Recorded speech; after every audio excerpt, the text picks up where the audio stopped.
Hello friends, कैसे हैं। I hope कि आप लोग ठीक होंगे। मैं डॉक्टर नाइमा बानो आज मैं आप लोगों के लिए एक टॉपिक प्रेगनेंसी का टॉपिक लेकर आई हूँ।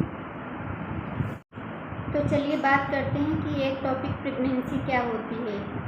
नॉर्मली देखा जाता है कि जब मेल का स्पर्म और फीमेल का एग फर्टिलाइज होता है तो उसका इम्प्लांटेशन बच्चेदानी के अंदर वाली लेयर में होती है। मगर जब एक टॉपिक प्रेगनेंसी की बात आती है तो इम्प्लांटेशन बच्चेदानी के अंदर वाली लेयर में ना होकर बच्चेदानी के दूसरे पार्ट में होता है।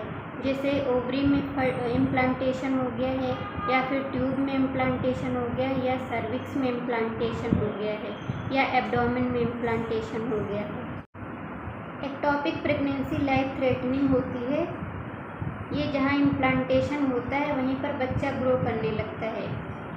जब इम्प्लांटेशन ट्यूब में होता है तो उसको ट्यूबल प्रेगनेंसी कहते हैं। ज़्यादातर एक्टोपिक प्रेगनेंसी ट्यूबल प्रेगनेंसी ही होती है।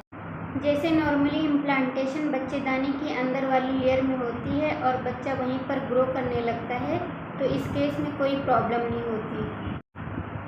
लेकिन जब बात एक्टोपिक प्रेगनेंसी की आती है तो इम्प्लांटेशन बच्चेदानी में ना होकर कहीं और होता है, तो बच्चा वहाँ पर ग्रो करता है तो वहाँ पर सर्वाइव नहीं कर पाता है बच्चा, और ये लाइफ के लिए बहुत ख़तरनाक साबित होता है। तो चलिए बात करते हैं इसके सिम्टम्स पर। शुरुआत में इसमें कोई भी सिम्टम्स नज़र नहीं आते हैं, लेकिन जब पीरियड मिस होता है तो उसके बाद नौजिया फील होता है और ब्रेस्ट में पेन होता है। जब आप प्रेगनेंसी टेस्ट करती हैं तो वो पॉजिटिव आता है। अब आगे बात करते हैं early symptoms of ectopic pregnancy. तो इसमें शुरुआत में हल्की वेजाइनल ब्लीडिंग होती है और पेट में दर्द होता है। आगे बात करते हैं कि इमरजेंसी सिम्टम्स इसके क्या होते हैं। जब बच्चा ट्यूब में ग्रो करता है तो फिर ट्यूब फट जाती है और पेट में बहुत ज़्यादा ब्लीडिंग होती है और वेजाइना के थ्रू भी ब्लीडिंग होती है।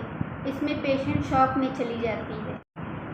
तो आगे मैं आपको बता दूं कि इमरजेंसी कब आती है और आपको डॉक्टर के पास कब जाना चाहिए। जब आपको शोल्डर पेन हो, या हैवी ब्लीडिंग हो रही है, या पेट में बहुत ज़्यादा दर्द हो रहा है। बात करते हैं इसके कारण पर। तो सबसे पहले ये आता है कि या तो ट्यूब में कोई सर्जरी हुई हो, या ट्यूब के आसपास के ऑर्गन की कोई सर्जरी हुई हो। नंबर 2 पर बात करते हैं कि या तो ट्यूब में कोई इन्फेक्शन हुआ हो, या ट्यूब में इन्फ्लेमेशन यानी कि सूजन आई हो। इस केस में जो है उसमें एडिजन बन जाते हैं, तो स्पर्म और अंडा आगे नहीं बढ़ पाता है, तो वहीं पर इम्प्लांटेशन हो जाता है। नंबर 3 पर कारण है कि या तो पेशेंट स्मोकिंग करती हुई हो, उसमें क्या होता है कि फर्टिलाइजेशन पर बहुत इफ़ेक्ट पड़ता है। नंबर 5वां कारण है कि या तो पेशेंट में आईयूडी लगा हो, यानी कि इंट्रायूट्राइन डिवाइस लगी हो, तो उसकी वजह से भी इम्प्लांटेशन पर फ़र्क पड़ता है। तो आइए बात करते हैं कि जब ट्यूब फट जाती है तब क्या करना चाहिए। तुरंत मेडिकल इमरजेंसी होती है, आपको तुरंत इमरजेंसी में ले जाना चाहिए। जब ट्यूब फट जाती है तो इसको फ़ौरन सर्जरी करके निकाल दिया जाता है, या फिर इसको सर्जरी करके ठीक किया जाता है। तो फ्रेंड्स, आज की वीडियो आपको कैसी लगी, प्लीज़ मेरे चैनल को सब्सक्राइब करिए, वीडियो को लाइक करिए और वीडियो को शेयर करिए। चलिए मिलते हैं नेक्स्ट वीडियो में। Thank you.